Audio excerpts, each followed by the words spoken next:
The third principle is the law of supply and demand. The easiest way to understand this is through an example. If consumers have $10 and the store has 10 loaves of bread, then consumers will pay $1 for each loaf of bread.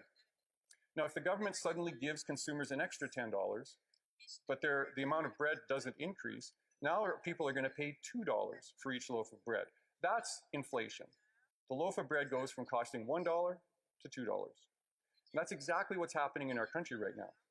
The government has dramatically boosted the amount of money available to people. $500 billion in the last 2 years. This extra money has bid up the price of everything that we buy. This extra money has also been tacked onto our national debt, resulting in increased interest payments, an obligation that our children's children will have to deal with long after we're gone from this place. When our Prime Minister famously said, "I don't think about economic policy," this simple principle is what he wasn't thinking about. And because he wasn't thinking, we're in this mess today.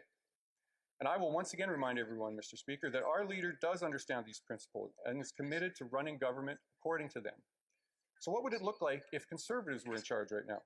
Let's say we had a Conservative Prime Minister and that we believe the government should provide some GST tax relief to Canadians like Bill C-30 proposes.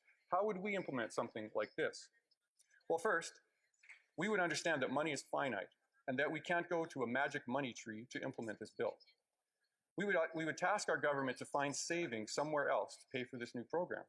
We would recognize that a new dollar spent would require a dollar to be saved somewhere else, just like all Canadians do every day when they manage their own households. If our government behaved like this, it wouldn't take long for inflation to back down and for taxes to be reduced. That's how Conservatives would govern.